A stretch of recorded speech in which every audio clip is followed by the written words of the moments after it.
Fade is the newest agent that has been added to Valorant, and at the time of this recording, she was released a little over a month and a half ago, so players are still just starting to experiment with and learn about this agent. Since the release of Valorant, Sova has been played on almost every map except Fracture and Split, so the release of Fade not only adds a fun new agent to the pool, but one that has the ability to drastically change the current meta of Valorant. In this video, I want to talk about my own thoughts and experiences with Fade over the past month, while breaking down her abilities, the most powerful agent combos that I have seen so far, and what I think her best performing maps are. Let's start by breaking down her abilities. Fade's Prowlers are a powerful information gathering tool that not only allow you to clear key areas of the map for your team, but can help to turn the tide of a gunfight as well. This ability is most effective in sections of the map where the hallways are smaller, because of how the Prowler can only target enemies in a frontal cone and the distance at which it can detect them. Personally, I have found great success so far using the Prowler to gather information, but it can also be used to push an aggressive op off of an angle, easily overpower a saving player to score a free kill, or just be an annoying distraction for the enemy team during a gunfight. The Prowler has a surprising amount of health and can distract the enemy as well as apply the near sight effect if it makes contact. Prowlers can also be used to break Cypher tripwires to help clear a path for your team. Personally, I think the map determines which type of drone ability is better.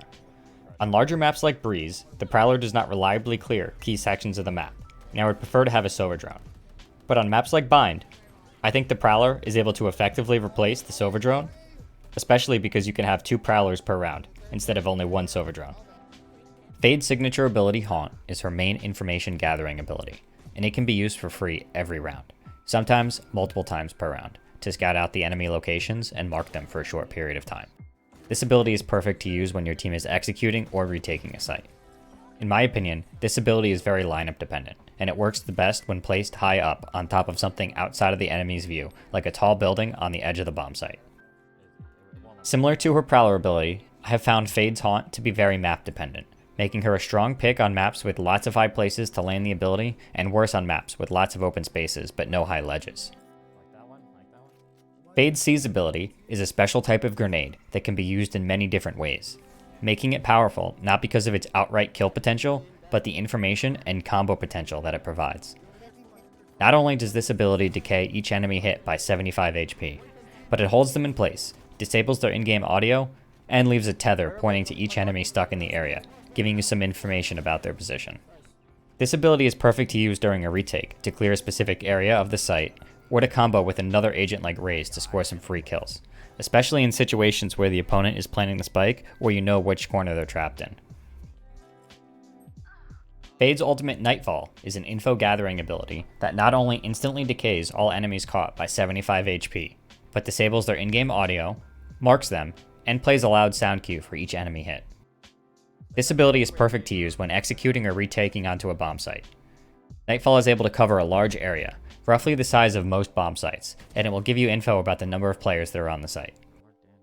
Nightfall combos perfectly with your other abilities, allowing you to send out your Prowlers to mark blind enemies, and making your Haunt ability more powerful because affected enemies will not be able to hear it be deployed, making it much more likely to get a good scan before being destroyed.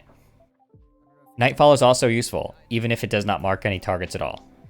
If you know the path is clear, your team can quickly move in and take the site for free. After playing against a lot of enemy Fades, I have found that losing your sound is a very powerful mechanic, and this ability allows for a lot of outplay potential.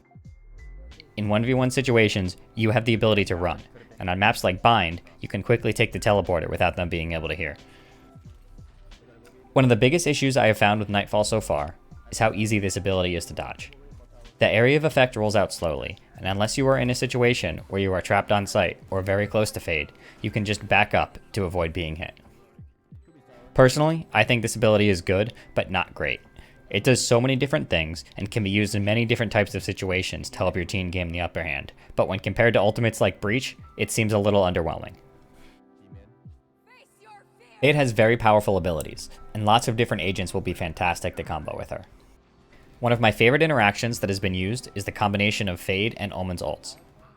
Once Fade has ulted onto a site, the agents hit by it are unable to hear any noise for 12 seconds, and their minimap is blocked out, allowing an Omen player to teleport onto site next to the players to scout them out without their knowledge, and giving Omen a good chance to stick the teleport and get some free kills. This noise-canceling effect can also allow agents like Yoru and Omen to teleport without enemies hearing the sound cues, giving them a huge advantage. Raze also has a natural synergy with Fade's Seize ability, because it is able to hold them in place and the decay weakens them by 75 HP instantly, allowing the grenade to score some free kills. This combo works great on Bind and Split. Most teams are normally already playing a Raze on these maps, and the hallways are small on these maps, funneling the enemies into the small choke points for your team's combo. Another powerful combo is using Breach with Fade. Not only can you combo the Seize ability with his Breach charge, but you can get information on where the enemies are with Fade, and then use the Breach Flash and Stun utility to push the players for easy kills. I think Fade is best played on smaller maps, with lots of high background buildings or ledges. Unlike Sova, Fade has a much more limited range on her recon ability, and her drone ability does not give vision, making her info gathering abilities a little worse when compared to Sova on maps like Breeze and Icebox. Personally, my favorite maps to play Fade are Ascent, Bind, Fracture, Haven, and Split, and I have seen pro teams starting to use her on these maps as well with some success. Ghost Gaming recently used this composition in a game versus TSM, comboing the Fade utility with the Raze, Breach, and Astra on Split, then using the same combination versus NRG on Haven. I think this shows how powerful Fade is when combined with the right characters on maps that make sense for her kit. I think Fade has the potential to be viable on all the current maps except Breeze, and I would personally avoid playing her on that map, mainly because of how powerful the other initiators are like Sova and KO.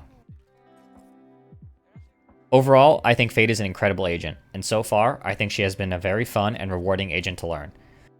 It feels great when you use a lineup you made up yourself to scan the whole enemy team and get key info, or when you grenade combo with a Raze to get some cheesy kills at the start of a save round. One of the main reasons Riot introduced Fade was to compete with Sova, and I feel that over time, she is definitely starting to become more popular, and I have noticed a lot less Sova players. I think Riot did a great job with this agent. They succeeded in making an agent that is able to compete with Sova and still made her feel different and fun to play. Thank you so much for watching. If you want to see more content like this, please consider subscribing to my channel. I also stream on Twitch a few times a week at twitch.tv/KaffeineFPS, so make sure to stop by and say hi.